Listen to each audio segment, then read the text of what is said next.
the longer you live, the less all-cause cancer, and particularly less heart disease. If you put people in the least category of sun exposure, you will save 1 life from melanoma, and that would cost 75 lives from heart disease and internal cancers and all-cause mortality. They are also using tanning bed use. The ones who use tanning beds, they have a better health when it comes to longevity than if they just live in an area with more sunlight. They have the confounding factors the other way around, tend to have a worse lifestyle than the ones who don't use the tanning beds. So when they also live longer, that's a particularly strong sign that we're onto something when we can see how we can use the wavelengths of sun, to be healthier. Could you talk about what led you from the pulse to sunlight?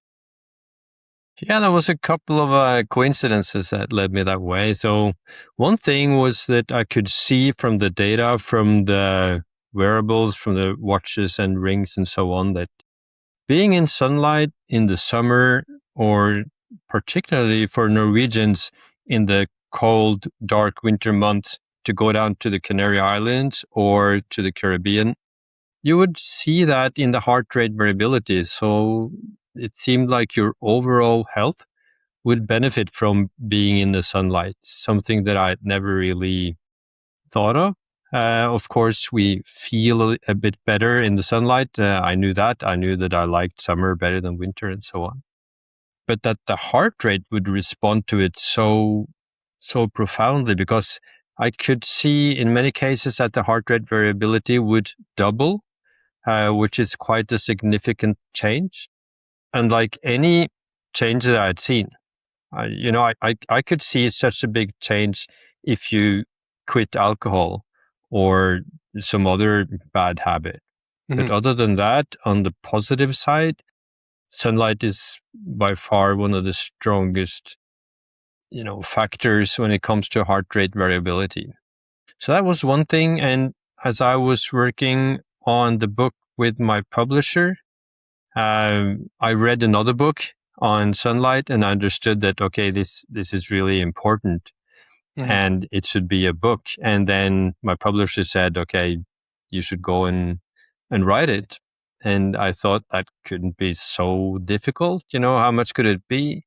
You got vitamin D, probably some other factors as well. But the work with this book was actually quite overwhelming, because the sunlight affects almost all the processes in our body, and many of the most important ones.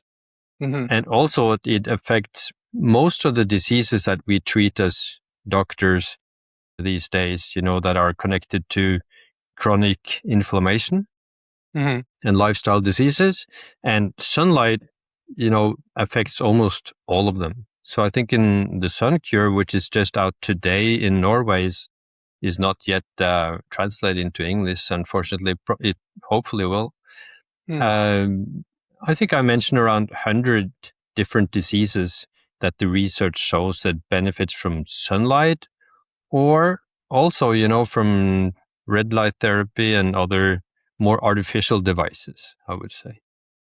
Yeah, speaking of like red light therapy, that's pretty popular these days, I think. Could you help us understand the maybe difference between ultraviolet A, ultraviolet B, infrared, with sunlight? Is it the full spectrum that's working its kind of healing powers on us? Yeah, so sunlight is, of course, the best. It contains all these different wavelengths of sunlight, and that is the light that our biology has been underneath for like 4 billion years as cellular life, and as humans and primates and so on. Mm-hmm. So of course, sunlight is the best, but often you could use particular wavelengths like infrared light or UV light that would also be beneficial, particularly in the seasons, like in Canada or in Norway, where probably 9 months of the year we have suboptimal presence of many of the different wavelengths of sunlight. Mm-hmm. So in particular, and to show how little I knew before I started writing this book, was that I didn't even know that half of the energy from the sun is infrared light. That was new to me only 3 years ago, even as a doctor. Mm-hmm. And of course, when more than half of the sunlight can reach us and even go deep inside our bodies, it's estimated that this kind of light can reach 75% of our cells. And in a child, it's estimated it can reach all the cells of a child. And of course, this energy is being used, productively in our body, particularly in the mitochondria, which are the powerhouses of the cell. They're much more than that, but maybe one of the most important things is that the infrared light will improve the energy processing of the things that we eat, of course.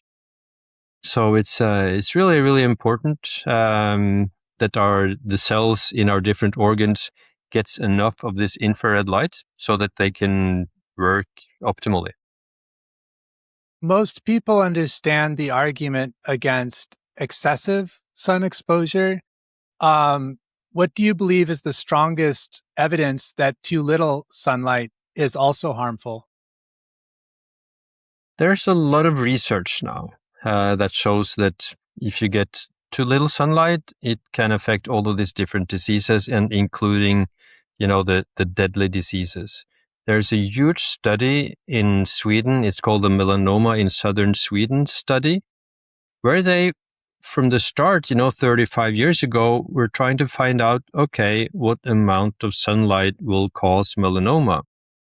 And what they found out throughout these 34 or 35 years, it would be now probably, was that the ones who get the most sunlight, they live longer than the ones who don't get enough sunlight.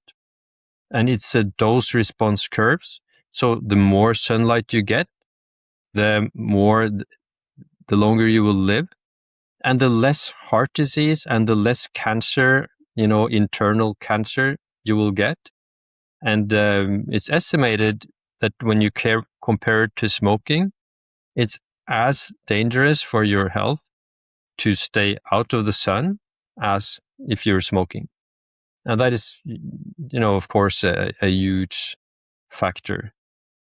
And excuse me. Well, much of that sounds observational, and I'm thinking perhaps people who spend more time outside may also exercise more or sleep better or have more leisure or be healthier to begin with. How do researchers separate the effect of sunlight from those confounding factors? Yeah, so they have put in these confounders into the data and corrected for that. Also for that, maybe the ones who are most inside are sick from the beginning, so they put those people out. And the numbers are still in that way. And of course, when you look at all the benefits that we will be talking about, the physiological benefits, it becomes, only reasonable that this would be the result. And it's also a study from the UK Biobank in Britain. More than 400,000 people followed for, I think, somewhere around 15 years. And they see the same result, that the more sunlight you get, the longer you live, the less all-cause cancer, and particularly less heart disease. And heart disease is, of course, the biggest killer. So whatever you can do to reduce that will affect huge numbers, in comparison to melanoma, which affects quite few people. So in the UK Biobank study, when they compare how many will die, if you put people in the least category of sun exposure, you will save one life from melanoma, and that would cost 75 lives from heart disease and internal cancers and all-cause mortality. So it's quite a huge difference. It's not small numbers we're talking about. It's a huge, huge difference. And in that study, they are also using tanning bed use as a marker for, a tendency to seek the sun, right? So if you use tanning beds in the wintertime, you would probably seek the sun also in the summer. And the ones who use tanning beds, they have an even stronger, better health when it comes to longevity than if they just live in an area with more sunlight. And the ones who use the tanning beds, they have the confounding factors the other way around, because they usually have a less healthy lifestyle. Because, of course, tanning beds nowadays is seen as, just as smoking or other damaging factors. So they tend to have a worse lifestyle than the ones who don't use the tanning beds. So when they also live longer, that's a particularly strong sign that we're onto something, when we can see how we can use the wavelengths of sun, to be healthier. Can you help us understand what happens after the morning light reaches the eyes? I heard Andrew Huberman talking about this, how it can affect sleep, alertness, hormones, and metabolism later in the day. Yeah. So we talked a little bit about the infrared light that will affect the mitochondria. And the visible light will affect, above all, the circadian rhythm. And the circadian rhythm is really, really important to set straight. So it's the timing of the processes in our body. And of course, since ancient times, what has been used to regulate this is sunlight.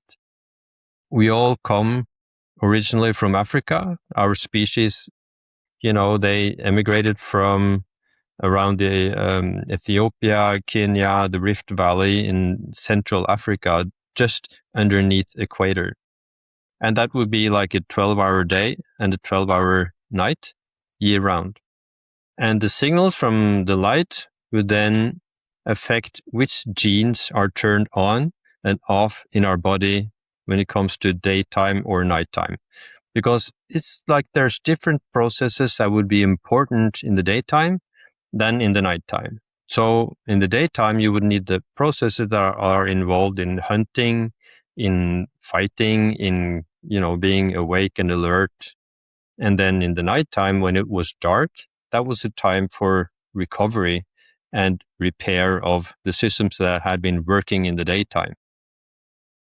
And it's somewhere around a third of the genes in our body have the circadian rhythm, that when our circadian rhythm is optimal, they also function optimally. And this is where the daylight comes in. So if you are going out in the morning, getting the morning light, then you're kind of setting your biological clock.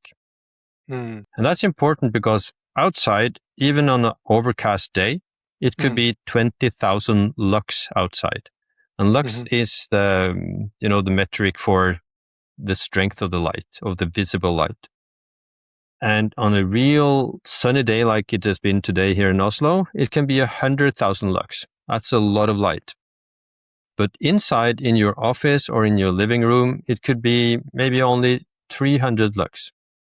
Enough for us to see and do our jobs, and it's comfortable. We can do everything we want, And in an office, it's usually maybe 500 or 600 lux. It's required to be a bit more light inside an office. But still, it comes nowhere near what is outside. And our biology needs much stronger light than what we can find inside a building. So this is why it's so important to go out into this, even on an overcast day. It's really, really important to kind of kickstart this circadian rhythm. This is why Huberman, also stresses that this is important. And that is also what I've found in the research when it comes to my book. So, and of course it's free. It's easily achievable, for most people. You just have to find yourself outside and not inside. So, the big mistake that we as a healthcare system, as doctors, has done is to think that it doesn't really matter whether we are outside or inside when it comes to health. And what the numbers the data shows from the research is it has a huge impact. So we can see that the people who are more outside are quite a lot healthier than the ones who stay inside more. And now, at least in American research, we are inside 93% of the time. And what we doctors then overlooked is that will this have some consequence? Are there some side effects to this? And we just haven't been looking close enough. We have had our eyes on skin changes and melanoma and skin cancer. And we have just not been aware of and been looking for these effects of sunlight that is now so obvious. Mm-hmm. That's interesting. I remember in a anti-smoking kind of campaign, they experimented with there's this message: what if what's happening on the inside happened on the outside? And so it show like the skin looking like the lungs after like heavy smoking. And it's interesting with sunlight, because I think a lot of the thinking is protecting the youth. So keeping the skin looking young, protecting against sun damage or wrinkles. And yet to hear you mention the health benefits, it seems like it's a similar situation where we're actually like dying on the inside, trying to protect the surface. Yeah. So we're trying to have, soft skin and prioritize that above living longer. And as a doctor, of course, I see people from before they're born until after they're dead, actually. And when I see people going into their 90s and still be healthy and vital, I see that their skin is kind of used. I can see that their skin changes. They don't look like a commercial for a cream or anything. So I think you kind of have to choose somewhat between exposing your skin to the sunlight, and it will show some signs that it's been used and it's been kind of hardened and may have some, differences that you wouldn't like to look younger, but you may become older, if you expose yourself more to the sunlight. And of course, you can wear other things than sunscreen. You can wear hats like I usually do. I come more or less straight from a holiday in the Caribbean, a sailing holiday, where we're out at sea, of course, with even more sun exposure. And then I'll always use a broad-brimmed hat so that to protect me from the sunlight. Much also because I don't like to put sunscreen on all the time. So it's kind of a lazy solution then. But I think it's important because 80% of the kind of skin cancers that are caused by UV exposure will affect the area from above your collar and upwards, your face, your ears, your neck, and so on. So if you wear a hat, then you would protect yourself from most of those rays when the sun is at its highest in the daytime. Can you talk about the ideal time? You mentioned the effect of setting the circadian rhythm given our evolution, but is there like a range that people should try to get? I know, like from physical exercise, currently, I think it's recommended to get about 30 minutes of physical exercise a day. Is there a comparable kind of range for the amount of sunlight we should experience? Probably somewhere around that, yeah. Okay. So if you can do some exercise, even if it's just walk in the neighborhood in the morning, 7, 8 o'clock or so, I think that would be ideal. That is what I try to do anyway. So, and then when you do that, you kind of set the timing on the circadian clock that will give you the melatonin release like 12 hours later. And it's important to say that almost as important as getting sunlight in the daytime is having it totally dark at night. So if you have some light on in your bedroom or it comes in through a window or so, it will affect the melatonin levels. And this is a hormone that not only helps you get to sleep, but will also be an antioxidant and will help you recover throughout the night. And I've read somewhere in a book that like 40% of Americans, I know you're Canadian, but there's a lot of American research and so on. So 40% of Americans will have a light on in the bedroom because they're I think they're kind of nervous, but that is actually detrimental to their health. So it's not a wise thing to do. You should have it as dark in your bedroom as you can't see the hand in front of you. So interesting. And regarding the exposure to sunlight, can you speak about the consideration with glass? So, for example, someone in an office sitting next to a window on a sunny day versus being outside in that sun directly, and also sunscreen. Do either of those, or can you speak to how those might affect the quality of the sunlight that we are experiencing? yeah, so we can get into the glass because you should work as close to a window as possible. So the closer you work to a window, the better your productivity, your performance will be. And that accounts also for students or children in school. And it probably has something to do with with the intensity of light and your ability to concentrate, for example.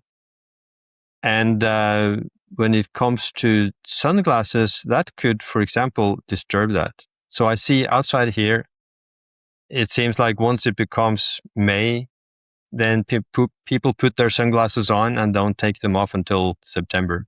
I'm not sure how it is in Canada, but it seems to be like that here. And that actually takes away 90% of the lux. I have a light meter, and I think most people could get that even on their iPhones. So when I put the sunglasses in front of the lux meter, it will take away 90% of the lux. So at least to me, it looks like it should take only 30% of the light, when you just look at your sunglasses. But it actually takes 90%. So you reduce the signal to your body. And that will have something to say on the circadian rhythm. And it could also have something to say on how your body prepares itself for the UV exposure in that day. So I've heard so many people, because I was in a lot of media a year ago talking about these things. And so many people then were more careful about using sunglasses, and they finally could tan more easily than they had. They had a tendency to become sunburned, but when they were more restrictive in their sunglass use, they could tolerate the sun a lot better. So it seems like there's a system that when the light hits your eyes with a certain intensity, is a clear message to your melanocytes in your body to, step up your game here. This is going to be a day with a lot of UV intensity, and you should produce more melanin this day. And also, inside a building, you should. One of the reasons why I said it's important to be closer to the windows is that if you double the distance from the window to where you're sitting, the amount of light is 25% of that. So the light is not just half of what it is. If you double the distance, it's a quarter of that. So in the middle of the room, it will be quite a lot less sunlight. And then you also, and one particular thing about windows in these days in modern buildings is that they are made to reflect the infrared light, to reflect that back so that the infrared light does not get into the building, which is the light that, will affect your mitochondria and will be useful for your metabolism. So there's a kind of a lack of infrared light and sunlight getting in. And the lights that we do have inside, which are LED lights, they have reduced the amount of infrared lights compared to, like 15 years ago when we had the incandescent lights, which also contained infrared light. So it's kind of many people will describe it as some kind of malnutrition, that we don't get the right amount of light inside. And many people, Mhm. of course, stay inside for their office hours and work hours. I'm curious And about the design. Oh, excuse me. Sorry. I'm curious about the design of schools and offices. Like you mentioned, how the proximity to the window would affect performance and cognition or cognitive ability. Have you studied, or can you point to any studies where they've looked at, say, primary school or secondary school or university or offices where there was a sustained seating chart, and you can like measure test performance and things like that? yeah, there has been research in schools, universities on that subject. Yeah, and they found that there's a difference. They have also Interesting. in work. They can see on call centers. They can see the ones. It's probably easier to measure. They can see that the ones closest to the window, they perform better. And in hospitals, you can see that the patients closest to the window will be, you know, uh, released earlier and will be healthier on a lot of Mm. different biomarkers. Okay. So it's a consistent finding. Yeah. Fascinating. Have you changed your own light exposure based on your research for this book? And could you talk about like what happened? How quickly did you notice results or anything like that? Yeah, absolutely. And one of the things that I understood I had to do at once was in writing the book, because I did the bulk of the writing in between November and April this year. And I just quickly understood that I can't be in Norway and do that. It's too dark.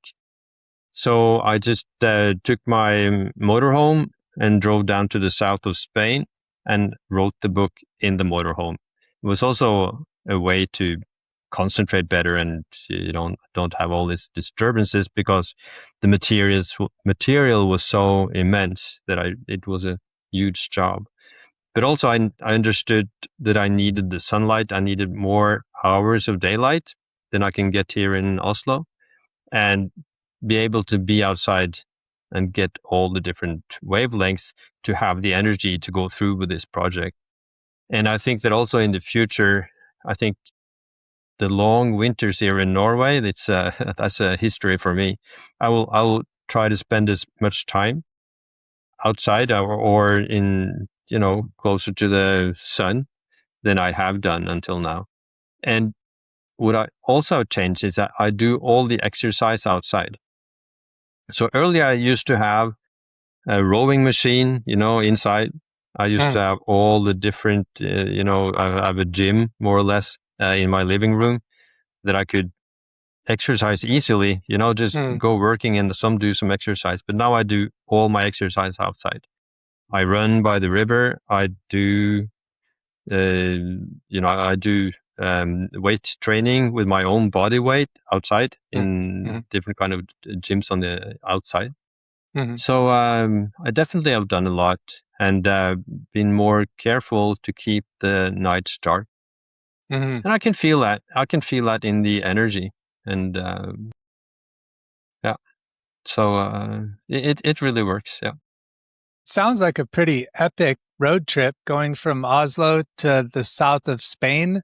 You're going through Sweden, across the bridge to Copenhagen, or Denmark rather, and down through, I guess, Germany, etc. Could you talk to Germany, us a little France. about Yeah. that road trip? Like, how long did it take, and what are some memorable experiences you had? I left quite late, so I was just before the winter comes, with the icy roads, and then we just drove more or less straight down to southern Spain. So that's Okay. like almost a week of 8 hours driving every day. So Wow. it's probably, yeah, it's almost 4,000 kilometers. I guess it's probably half of the Canadian. I think across Canada would be like I think 8,000 it's kilometers, no, I wouldn't think it? it's about cross 7,000. continent for us. All right. All right. So, Yeah.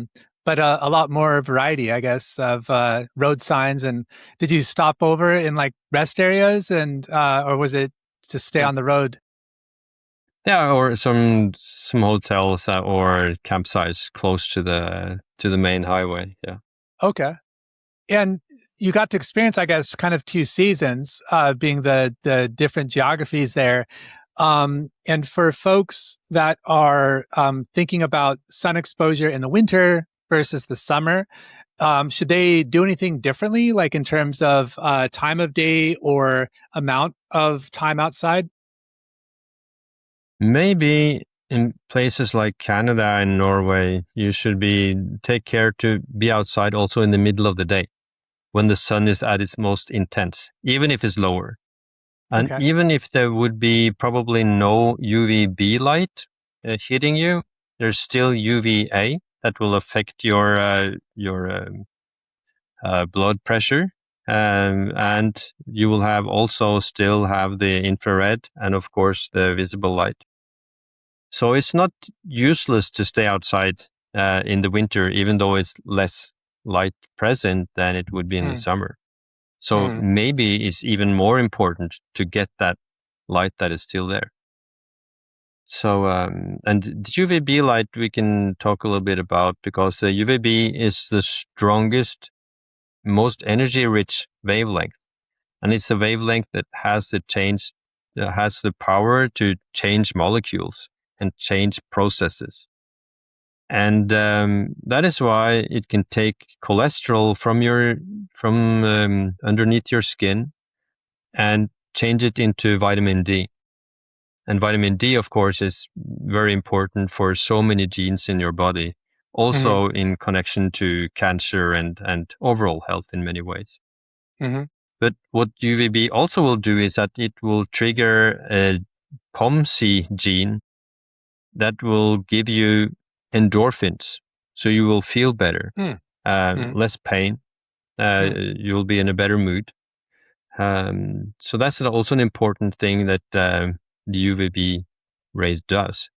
And of course, the UVA, as I talked about, will lower the blood pressure because it will hit nitrogen oxide that is stored underneath your skin and release it, and that will lower the blood pressure. And high blood pressure is one of the highest risk factors for disease. So all in all, it's so many processes in your body, so many hormones that will be affected by the sunlight, that it was hard in the book. It's so many different molecules, so many different processes that are affected. But the ones I mentioned now may be the most important ones. That's interesting. I'm not sure if it's similar in Oslo, but here, particularly in the winter, you'll see a lot of vitamin D supplements in the stores. How effective are those? Because you're talking about UVB kind of unlocking vitamin D from within. Is it something that can be addressed by taking a supplement or a combination of supplements, or is that largely noise? It's important to not be deficient. It seems from the research that, what happened was that at some point during the 80s or 90s, they realized that the people with the highest vitamin D scores, they were a lot healthier, less cancer, less heart disease, less of everything. And then they thought, wow, well, this is really good. Okay, we can keep advising people to stay outside of the sun and just give them vitamin D. And then the research started, and research needs a lot more years to find a conclusion, right? So then they found out maybe 10, 15 years after that the studies where they had the supplements of vitamin D did not get the same results. So it seems that vitamin D in the blood is more of a biomarker that this person has got enough sunlight, and it's less of the effect of the vitamin D itself is not that important, it seems. Interesting. And it may be also be because that we have found that there will be like 40 different versions of vitamin D, and that they will also have some function in the body, not just the main main versions of it. So that may be one reason that the one that you can take in a pill does not have the same broad spectrum, you may say, as the one that is manufactured by your body. And of course, that we have become paler and paler as we have moved from the equator to the north is a sign that this is an important factor in our bodies. Yeah, it sounds like it's almost as important as breathing. And we've somehow forgotten or cut ourselves off from a lot of our sustenance or our environment. We have thought that it's kind of an arrogance, I think, on behalf of mankind, that we think that we are separated from biology, so that the sun's radiation keeps everything else alive on this earth, but we are somehow above that, and that we don't really need those rays for our own health. So, of course, we are connected to nature, and if it's one thing that I can see in my clinical practice as a doctor, is that the ones who are out in nature, whether they are walking, whatever activity they do, the more outside that they will be, the healthier they are. And of course, until I wrote this book, I thought it was just about the movement and the exercise. But it seems that when you do that exercise outside underneath the sun, that is it's a factor to be reckoned with. Yeah. So the book is the Sun Cure. Your previous book was the Pulse Cure, and that is available in English. Do you have an estimation of when the Sun Cure might be available in English? Hopefully it will be soon, because there's not too many good books on the subject. But there is actually a very good book that was just released this summer. It's called In Defense of Sunlight, with Rowan Jacobson. You should have him on your podcast. Okay. Which is which uses pretty much the same research and the same people involved that I use in my book. So it's possible to have this updated information, and there's so many things happening that much of this research, has been just in the last year or two, that is really revolutionizing how we look at sunlight. So I think hopefully it will be. I know when they bought the Pulse Cure, it was released in the UK and America just like 3 months after they bought it. So hopefully they will have it ready until the next summer, hopefully. Okay. Is there anything that we didn't touch on that you'd like to leave us with regarding sunlight or anything like that? Yeah, maybe we haven't talked about sunscreen, and that's important. It's a, sunscreen or not is actually a quite small factor.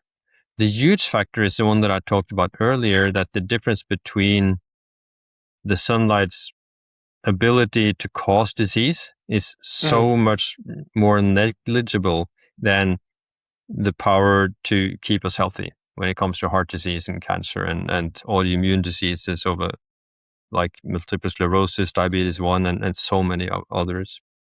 So whether you use or don't use sunscreen is not so important, but it's a question that many people are curious about.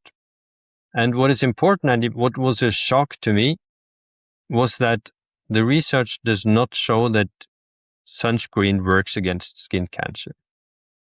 Actually, against none of the 3 different varieties of skin cancers. So you can use sunscreen probably to avoid anti-aging and this kind of results. But it's important to realize that it does not help against skin cancer. The research shows that even the ones who use more sunscreen, they get more skin cancer. Now, they don't know why. They don't know if it's the sunscreen in itself, or if it's the tendency to the people who use sunscreen to stay out longer in the sun, more than their skin has, the tolerance to be. That may be. But anyway, it does not show an effect against skin cancer. So that's important. And if you use sunscreen, I think that the best varieties would be the mineral sunscreens that does not contain a lot of the chemical sunscreens, the chemical ingredients that will get into your skin. You can measure it in the blood and the urine, and that will be at levels higher than the FDA will regard as safe and effective.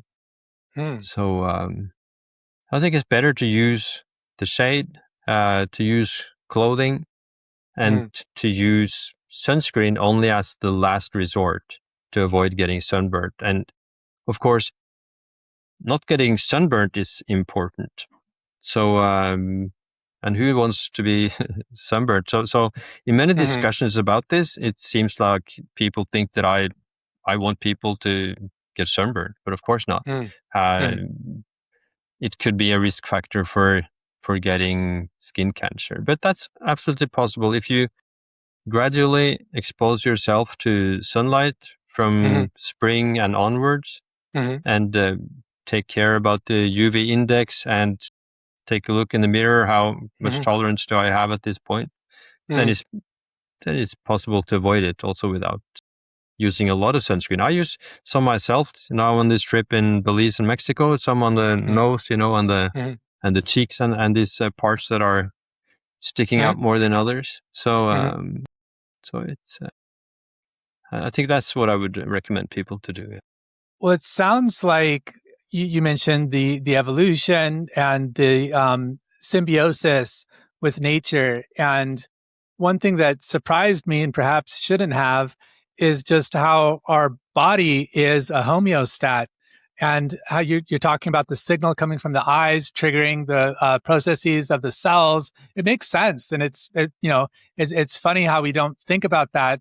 So we there's a fashion element to sunglasses, and perhaps a comfort element as well, privacy as well as less lux amount. But then the knock-on or compounding effect might be that our the rest of our body isn't activated as it would have been to integrate with the environment quite as well as its billion-year evolution has prepared it for. And then similar to sunscreen, perhaps there's a sensitivity to the heat. You can kind of feel yourself. Perhaps it's time to go into the shade or go indoors. By putting on sunglasses and putting on sun cream and then going outside, we can stay longer in comfort. But perhaps making that a way of life isn't ideal. Perhaps sometimes we do, like when we go to Belize in the winter or something like that. But it sounds, at least from what I received from you in this conversation, it sounds like that shouldn't be our constant way of life, but perhaps an exception. Is that fair to say? Yes, yes, that's fair to say. That it has some consequence whether you use sunglasses or not, which sounds crazy if you haven't thought about it. But the eyes are not just an instrument to make it possible to see the outside, but it's also kind of a light meter that is used by the body on the hormonal system to regulate processes inside our body, So it's eyes, like we have, is more than 500 million years old in principle, in the function. And in the same way, melanin that is produced by the melanocytes in our skin, that's also a more than 500 million years old system designed to protect us from the UV rays. So we have lived under the UV rays throughout evolution. We have learned, the biology has learned to use the energy and at the same time protect itself from it.